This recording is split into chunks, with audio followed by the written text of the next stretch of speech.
Bagyang lumakas ang Super Typhoon Inday matapos makapasok sa loob ng Philippine Area of Responsibility kaninang madaling araw. Kita sa live satellite image ng weather website na Windy ang laki ng sakop ng mga kaulapan ng super bagyo.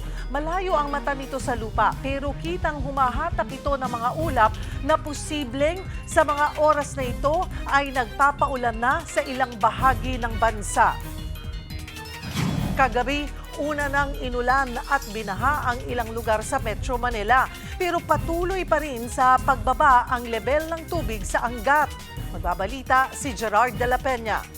And so, live update po tayo ngayon sa pag-ulan. Abot hanggang tuhod ang baha sa Barangay Botocan sa Quezon City nang biglang bumuhos ang malakas na ulan kagabi. Sa taas ng baha, napatigil din sa pamamasada ang mga tricycle sa Luzon Avenue. Pero may ilang naglakas loob pa rin na lumusong. May mga kabataan ding sumuong sa abot binting baha sa Barangay Pasong Tamo. Pati sa Barangay Pinyahan, naranasan din yan. Sa Maynila, nagbagsakan pa ang mga puno sa Lagos Nilad. Buti na lang, na-clear din ang kalsada kaninang umaga. Ang problema, mukhang di pa sapat ang pag-ulang ito sa pababa ng pababang level ng tubig sa Angat Dam. 160 meters ang critical level sa dam. Pero kanina, 157.7 meters na lang ito, sabi ng Pag-asa.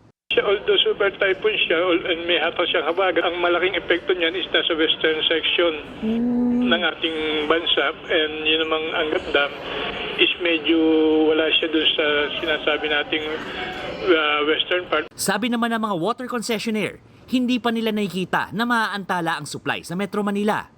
Ang Manila Water may mga alternatibo ng pinagkukunan ng tubig. Kaya nabawasan ng 40% ang pagdepende sa Angat Dam. Ang pinakamalalang pwede mangyari sa ngayon, magkaroon ng mahinang pressure tuwing hating gabi at madaling araw sa una o pangalawang quarter ng susunod na taon.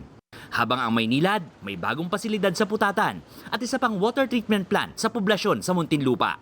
May mga modular water treatment facilities din ito para magamit ng tubig mula sa ilog, partikular na sa Cavite. Kapatid para sa 1PH, Gerard de la Peña, News 5. Hindi pa rin nakikita ng Pag-asa na tatama sa kalupaan ang Super Typhoon Inday. Pero inaasahan pa rin pong hahatak ng habagat ang bagyong Inday. Para sa update, makakausap natin si Pag-asa Weather Specialist, John Manalo. Magandang tanghali sa iyo, John. Magandang tanghali din po at ganoon din sa ating mga taga-subaybay. Palapit pa po ng palapit itong si Super Typhoon Inday sa ating bansa at ito ay huling namataan sa layong 1,270 kilometers east ng Northern Luzon. Ito po ay kumikilos generally pa northwest sa bilis na 20 kilometers per hour. Ang good news po dito ay hindi po ito talagang mag-a-approach o magla-landfall, pero ay mag-northward na siya papunta rito sa northern part ng Taiwan at ganoon din naman ay mas hina pa po ito, and by Friday ng umaga ay magiging typhoon na lamang from super typhoon. Pero gusto din po natin na banggitin na yung enhancement nito sa hanging habagat ay magdadala ng mga pag-ulan na katulad din po nung naranasan natin kagabi o kaninang madaling araw. Imagine lang po natin na mas ma-extend yung duration ng mga ganong ulan, lalo na po by Friday. So mas magiging malaki po yung posible nito na maging pinsala. Hindi lang po sa Metro Manila, ganoon din po sa western section ng ating bansa. Western section ng Central Luzon, Zambales, Bataan, kasama din po yung probinsya ng Pangasinan, saan ito ay part ng Ilocos region. Ganoon din dito sa Mimaropa, kasama yung Metro Manila, Palawan, Occidental Mindoro, western section ng Negros Island region, itong probinsya ng Antique o western section ng Panay Islands. So, start po yan bukas, pero yung pinaka-epekto niya ay, o pinakamalakas na time na, o pinakamalakas na ulan na maka-epekto sa atin ay by Friday and Saturday. Also, magtataas na rin po tayo ng gale warning within the day. Actually, nagtaas na po tayo ng 11 a.m. So, ngayon po kasi nire-release natin yung mga products natin dahil may kasabay po ngayon na press con yung Pag-asa. So mag-ingat po yung mga kababayan natin ng mga isda at manlalayag, lalo na sa eastern section at northern section ng Luzon o coastal area at ganoon din sa northeastern coastal area ng Eastern Visayas. At Okay. yan po yung ating, apo, John, klaruhin ko lamang. Kanina may mga nabanggit ka na lugar, yung western sections ng bansa, sabi mo. Sa Western Luzon, kasama dyan ang Pangasinan, Zambales, Metro Manila, di ba? Yan ay dulot ng habagat. yes po. Okay. Puntahan ko muna. Sabi mo may mga nakataas na tropical cyclone with signals. Saan-saang mga probinsya, unahin natin, yung may mga lugar na may signal number 1, itong signal number 1, kaya itinataas, ito ay dulot ng super bagyong Inday. Yes po.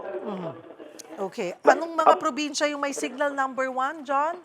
Signal number 1 po tayo ngayon dito sa probinsya ng Batanes, Cagayan, kasama ang Babuyan Islands, Apayao, Kalinga, Isabela, northern portion ng Aurora, northern and central portions ng Catanduanes, northern portion ng Quirino, eastern portion ng Ifugao, Ilocos Norte, eastern portion ng Mountain Province, at northern portion ng Abra. I-add ko na lang din po sana na yes po, ito po yung direct effect na associated kay Super Typhoon Inday. And yung signal number 1 po natin ay may lead time na 36 hours. So hindi po porket na signal number 1 na ngayon ay mararanasan na po nila agad.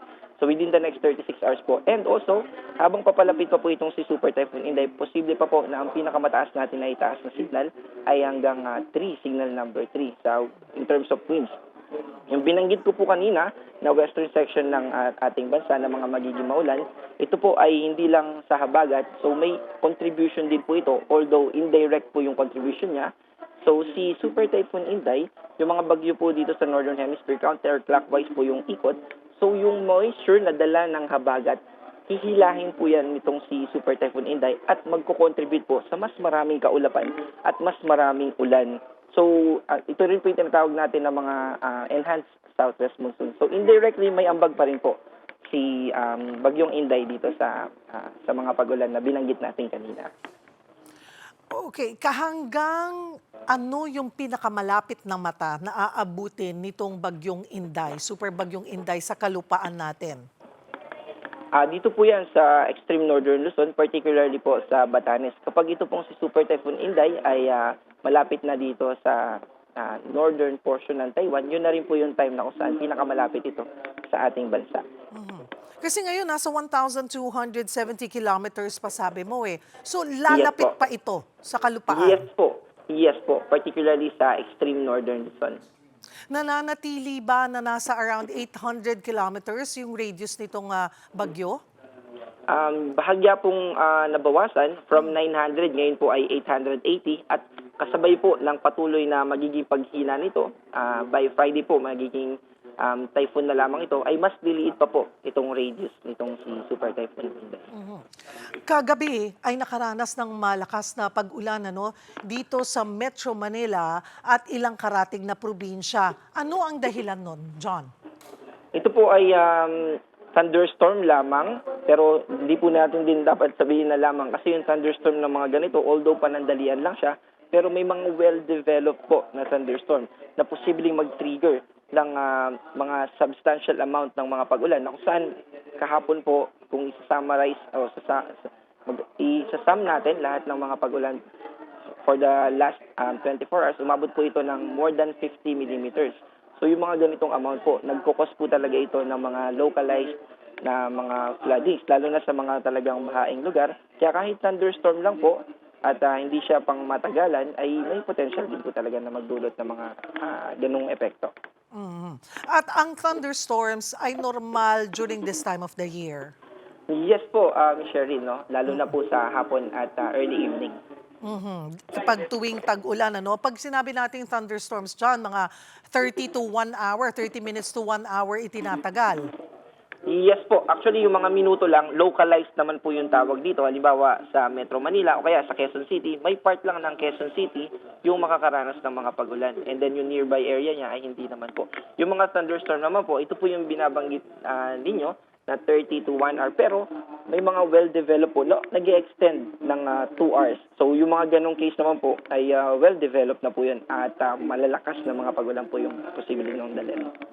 Balikan ko itong si Super Bagyong Inday. Sabi mo ay by Friday, hihina na ito pero mapapanatili yung typhoon strength.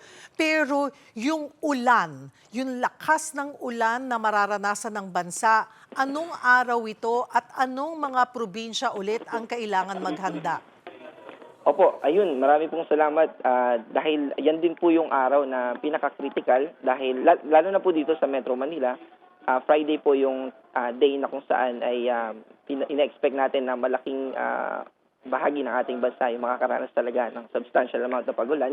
Bukod sa Metro Manila, yung western section po ng Central Luzon, kasama din yung Pangasinan at ganoon din pababa po yan sa Mimaropa, Palawan, yan Occidental Mindoro, yung Calabarzon, particularly yung southwestern part ng Calabarzon, Western Visayas, kasama yung Negros Island region, at ganoon din po sa Zamboanga Peninsula. Pero yung Zamboanga Peninsula, unti-unti po mag-shift backyard, pabawas po.